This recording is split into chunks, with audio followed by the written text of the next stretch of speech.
I'm Simon Weaving from Weaving Seed Drills. Hi there, I'm Todd Jacks from Agrii. And we have teamed up together for Groundswell 2024 to tell customers about what our findings are with low disturbance farming. Our plan here was to come together to showcase the entire system, if you like, of growing crops in a no-till regenerative type system. So we're aiming to take farmers on a bit of a journey, if you like, from the start, from looking at things like the soil health and soil structure to establishment, and then moving through all the decisions you would make in growing that crop's life cycle right through to things like carbon markets. We've got a wide range of machinery, whether it's low disturbance subsoiler, disc harrow, and obviously the most important thing we do today is our drills. When you're going down the regenerative farming or low disturbance farming route, I think it's very important you don't make too many jumps too quickly, don't you think?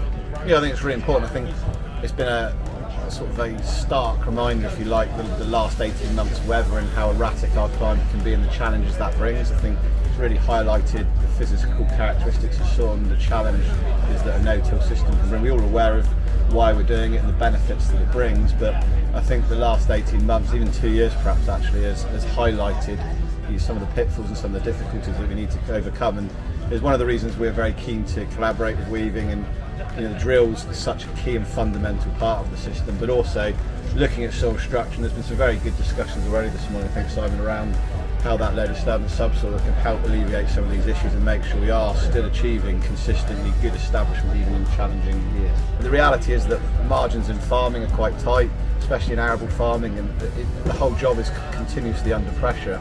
There's very few people that can sit back and say, well, okay, I'll take the hit, I'll wait 2 to 5 years, however long it takes longer on a heavier soil for the soil, the biology and the roots to correct some of those issues. People need to be growing profitable crops year in, year out. And we don't want to undo the good work we've been doing with these low disturbance drills.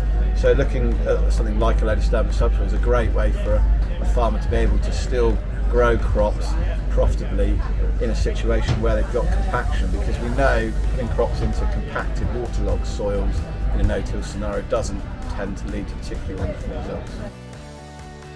Another hot topic that Agrii have been doing as well is obviously fertilisers, down with the drill, fertiliser placement, and obviously with the grants that are around at the moment, fertiliser drills are very, very popular.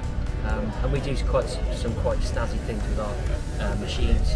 Fertiliser can be quite a tricky product to put down a drill, so we use heat exchangers.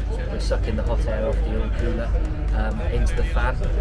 It also lowers your fuel by about 10% as well, stops the tractor getting too hot. As crops become more challenging to grow in a difficult climate, I mean, oilseed rape is probably the ultimate for most arable farmers now. It's a really specialist, challenging crop.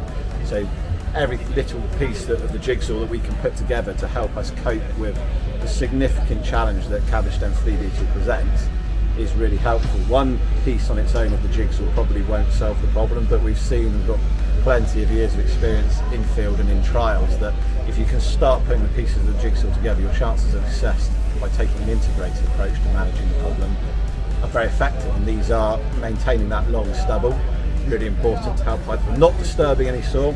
We know that the cabbage stem flea beetle in August and early September is drawn to bare soil, so we don't want to move any soil.